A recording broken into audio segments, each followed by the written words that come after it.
Welcome to the Mixed Media Ventures podcast, your go-to for smart, actionable digital marketing strategies to grow, scale, and win in today's online economy.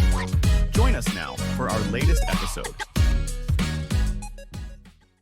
Okay, let's dive in. The world of digital marketing data, well, it's seen this huge mandatory transformation recently. You've probably felt it, especially if you were relying heavily on universal analytics, UA. Oh, yeah. That era is definitely over.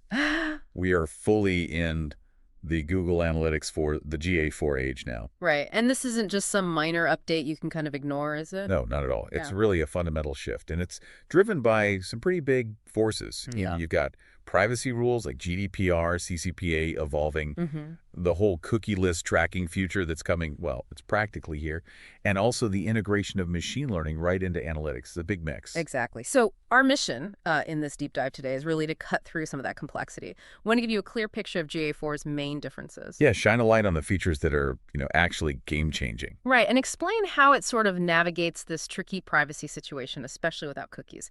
And crucially, walk you through the practical steps you need to take, like right now. To not just sort of survive this shift, but to really use GA4 well and, stay ahead. Because it's like Simo Ahava, the analytics expert, he put it really well. He said, the shift to GA4 isn't just a technical update. It's a fundamental rethinking of how we approach digital measurement in a privacy-first world. That sums it up perfectly. It really demands a new way of thinking about what we measure and how we measure it. And that rethinking part is so key. This isn't just about, sticking a new piece of code on your site. It's more like rebuilding your understanding of user behavior online, almost from scratch. So where does that rethinking actually start? I think it begins with the biggest difference, the one right at the core of GA4, the data model itself. Yeah, the big one, the sessions versus events thing that definitely trips up a lot of people coming from UA. Precisely. If you think back to universal analytics, everything, absolutely everything, revolves around this session. Right, like a container for everything a user did in one visit. Exactly. A bundle of interactions, page views, clicks, transactions, all happening within a certain time frame on one device. They were all just attributes of that session. And GA4 just throws that structure out. Pretty much, yeah. GA4 is built on what they call an event-based model. So every single interaction a user has, viewing a page, clicking something, watching a video, buying something, even just scrolling down a page is treated as its own separate standalone event. Okay, hang on. So instead of thinking session X had 5 page views and 1 button click, GA4 sees it more like user Y did event, page view, then event, scroll, then event, click button, then another event, page view. That's exactly it. And this, well, it sounds simple maybe, but it's incredibly powerful for you, the user. By treating everything as an event, GA4 gives you way more flexibility in your analysis. It paints a much more accurate, more nuanced picture of behavior. It's user-centric, really, because it's designed from the get-go to understand how one single user interacts across all your different platforms and devices. Which leads perfectly into that other major benefit, right? The cross-platform tracking. Yes, exactly. Because it's focused on the user and the event, GA4 has this built-in ability to track interactions pretty seamlessly across, say, your website and your mobile apps. Wow. So does that mean no more trying to manually stitch together, those fragmented user journeys, like someone starting on the app and finishing on the website? That was always such a pain in UA. Well, the goal is definitely that unified, holistic view of the full customer journey. I mean, think about it. Users today rarely just stick to one device or platform, do they? No, never. They might find you on Instagram on their phone, browse your site later on their laptop, and then maybe buy something in your app. GA4 is actually engineered to try and follow that user, giving you a connected view of their path rather than just seeing isolated sessions on different properties. That unified view alone sounds incredibly valuable. Okay, so let's talk features then. What are some of the headline features that GA4 delivers because of this event structure? Well, the event-based tracking itself is the foundation, obviously. GA4 automatically gets basic stuff like page views. But then it has enhanced measurement events. Ah, yes, I've heard about those. And they're super useful. Common things like scrolls, clicks on links going off your site search usage, video plays, file downloads. It tracks these automatically. You literally just flip a switch, no extra setup needed from your side. That is a huge time saver, just straight out of the box, getting instant insights without coding every little interaction. Absolutely. And then On top of that, you define your custom events. And these are critical. These are for tracking the actions that are unique and really specific to your business Well, goals. what? Give me an example. Okay, like someone submitting a lead form or adding a specific product to a wish list, maybe completing step 1 of a checkout. That level of granularity, that's where you tailor GA4 to measure what actually drives your business forward. Got it. But the features that feel really game-changing, the ones using Google's machine learning, that's the predictive metrics, right? Yes. This is where analytics starts trying to look forward, not just reporting on the past. GA4 uses machine learning on your data to forecast future user behavior. Okay. So the specific metrics it can generate are things like purchase probability. So how likely is a user to buy something in the next 7 days? Wow. Churn probability, how likely a recently active user is to not come back in the next 7 days. And revenue prediction, the expected revenue from conversions over the next 28 days from certain user groups. Okay, hold on. So instead of just telling me who did buy last week, it can tell me who's likely to buy next week. Why? Why does that specifically matter to me listening right now? Because it allows for truly proactive strategies. Think about it. You can automatically identify lists of people who are predicted to purchase before they even do it. Right. So you can target them with maybe a perfectly timed discount or offer. Or the flip side, Right. identify customers predicted to churn before they actually leave, giving you a chance to maybe win them back with some kind of retention campaign. It fundamentally shifts analytics from just being a historical report card to being, well, a strategic forecasting tool. Like moving from just looking in the rearview mirror to actually looking through the windshield. That's powerful. And the way you analyze data is different too, isn't it? The Analysis Hub looks totally different from UA reports. It really is. Yeah. It's much, much more flexible Okay. than the standard reports we had in UA. The Analysis Hub gives you tools like exploration reports. These are for totally custom ad hoc analysis. You've got funnel analysis to visualize conversion paths and see where people drop off. Okay. Path analysis to see the actual sequences of actions users take. And segment overlap to understand how different audience groups interact or differ. So instead of being kind of stuck with Google's predefined reports, you can basically build your own custom reports to ask really specific questions. Like, show me users who came from Campaign X on mobile, scrolled past 70%, but didn't click the main CTA. Yeah. That kind of deep dive was, well, it was possible in UA, but not easy. Exactly. Think of it like getting a box of Legos. It gives you the building blocks to construct almost any report you can think of, to uncover those hidden insights that are tailored precisely to your unique business questions. Okay, let's tackle the elephant in the room. A huge part of why GA4 even exists, privacy. With all the regulations changing, GDPR, CCPA, browsers blocking third-party cookies, how does GA4 actually handle measurement in this new reality? Yeah, this is probably the most critical context for understanding GA4's design. It was genuinely built from the ground up with this evolving privacy landscape front and center. So it's fundamentally designed for a world without relying on those third-party cookies. Precisely. It uses a kind of blended approach. It definitely leverages first-party cookies. Those are the ones set by your website or app when they're available, and crucially, when the user has consented. Right, consent is key. Absolutely. But when cookies aren't available, maybe because of browser settings or user consent choices limiting tracking, GA4 leans heavily on machine learning. It uses data modeling, estimating trends from aggregated, consented data signals. It also uses things like probabilistic matching based on observed behavior patterns. So it's trying to fill in the gaps intelligently. That's the idea. The key takeaway is that GA4 is engineered to provide measurement and insights even in environments where traditional cookie-dependent tracking is becoming less and less reliable. And it gives you more direct control over privacy settings, too, I hear. Significantly more, yeah. Okay. Enhanced privacy controls are a big feature set. For instance, IP anonymization is turned on by default. You don't have to remember to configure it like in UA. Okay, that's good. Data retention periods are shorter, and you can set them more granularly, like 2 months or 14 months. You have much more robust, fine-grained consent controls that can link up directly with user consent choices from your CMP. And there are built-in data deletion tools if a user asks for their data to be removed. Those features sound pretty essential for businesses trying to navigate all the compliance stuff today. They really are. And it's like Vithya Srinivasan from Google Engineering said, privacy and personalization don't have to be mutually exclusive. With the right approach to measurement, businesses can respect user privacy while still delivering relevant experiences. GA4 really aims to give you the tools to find that balance. Okay, so understanding the why and the what is great, but the really practical question is, how do you actually implement GA4 correctly to get all these benefits? What are the actionable steps for someone listening? Right. Implementation definitely goes beyond just dropping the basic tag on your site and calling it a day. First off, setting up proper event tracking is absolutely foundational. Okay. While GA4 gives you those great automatic and enhanced measurement events we talked about, you must define custom events for the specific high-value actions unique to your business model, Things like, like submitting that lead form, adding to a wish list, completing a key step in a sign-up process, whatever matters most to you. This requires some careful planning up front. so mapping your key business actions to specific GA4 events is step one. Exactly, which flows directly into configuring conversions. What we used to call goals in UA are now conversions in GA4, and the cool thing is you can mark any event as a conversion. Any event at all? Yep, that flexibility is powerful, but you need to be deliberate about it.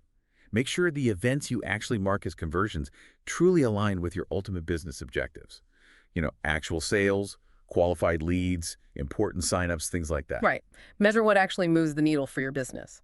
Then, setting up meaningful audience segments is vital. You can build segments based on user behavior, demographics, where they came from, or even those predictive metrics we discussed. Hmm. And these segments aren't just crucial for doing deep analysis inside GA4's Analysis Hub. You can also export them directly to Google Ads for really targeted campaigns. Okay, and what about cleaning up the data? UA had views for filtering out internal traffic and stuff. What's the replacement? GA4 uses data filters instead of views to create sort of subsets of your data. So you'll definitely need to set up filters to include or exclude specific data like, internal traffic from your company IPs, known bot traffic, maybe traffic from your staging or development sites. Getting clean, relevant data to analyze is key. Makes sense. And if you run an e-commerce site, anything special there? Oh, absolutely. Implementing enhanced e-commerce tracking is critical if you sell online. This tracks the whole user journey through your products in checkout. The whole funnel. Yeah, from seeing product lists, clicking items, adding or removing from the cart, going through checkout steps, and finally the purchase itself. It gives you that super granular data you need to figure out how to optimize your online store's performance. Okay, right. So once you've got GA4 set up, collecting data based on this new event model, what are the really key metrics you should be focusing on? It's clearly not just sessions and bounce rate anymore, is it? No, definitely not. The event focus really shifts what's considered most important. You should really focus on the engagement metrics. GA4 introduces things like engaged sessions. What counts as engaged?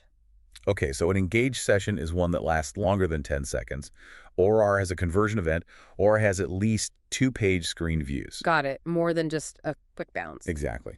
Then there's engagement rate. That's just the percentage of sessions that were engaged. And engaged sessions per user.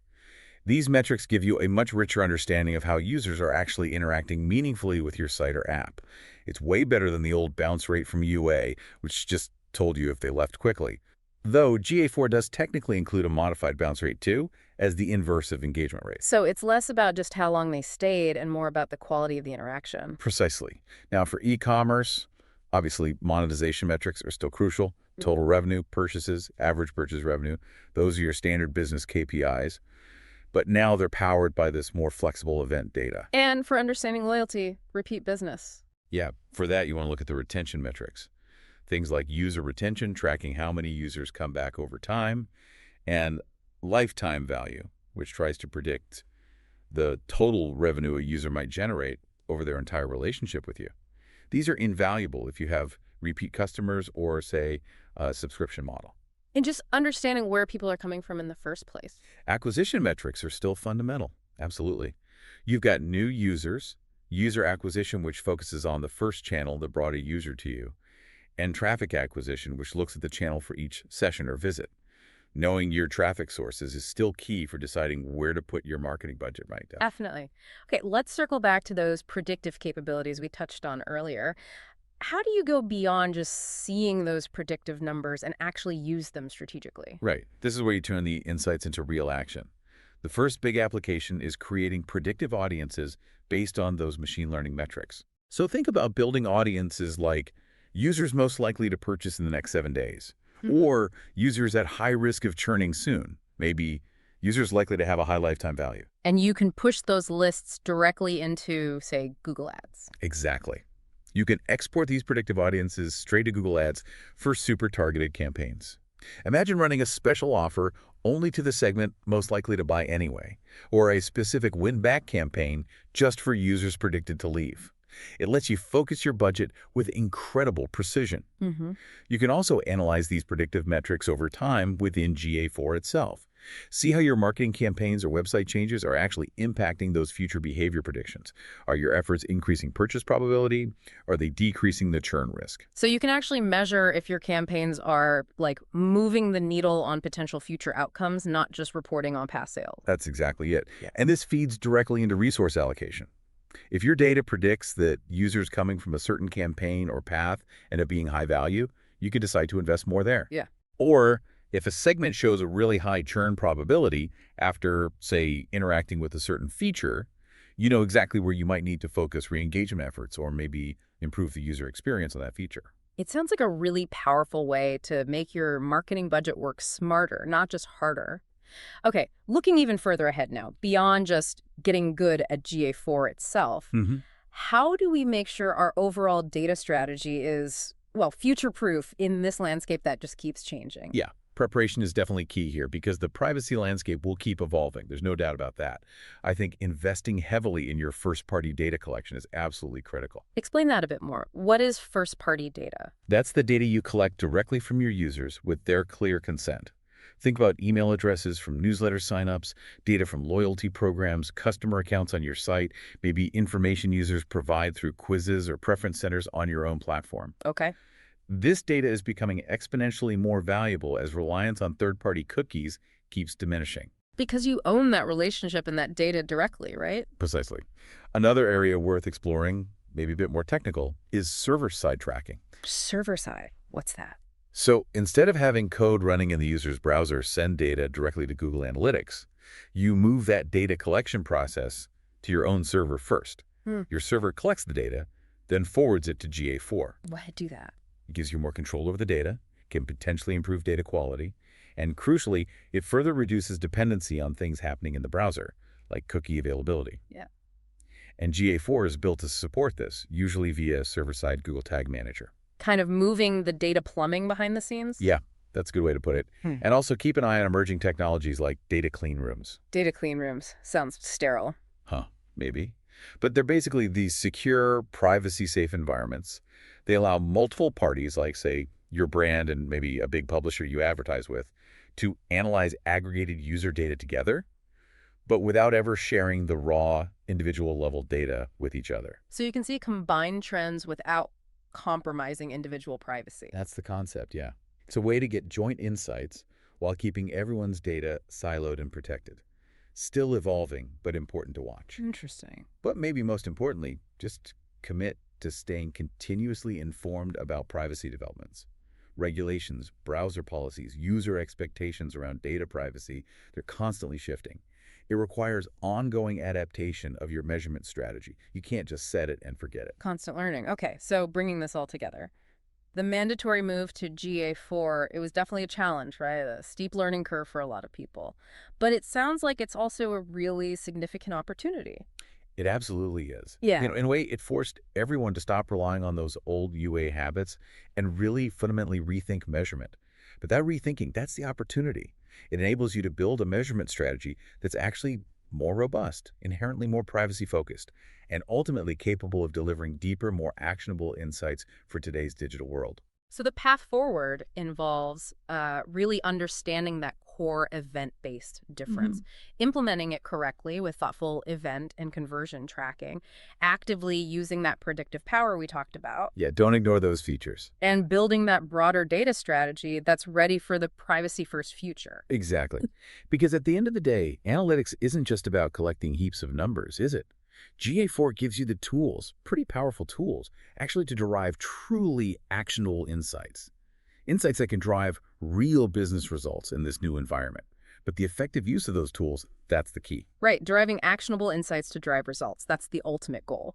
So as these digital environments keep shifting and user expectations around Thanks privacy for keep listening to evolving, the Mixed maybe here's a Media final thought Ventures for you, the podcast. listener, to To consider. see the corresponding How blog will post, you use these head new over to tools, this deeper understanding, to truly connect with, www.mixedmediaventures.com understand, now. and serve your audience, Thanks again for while dropping also by, fully and see you respecting next their episode. evolving needs and expectations around data privacy.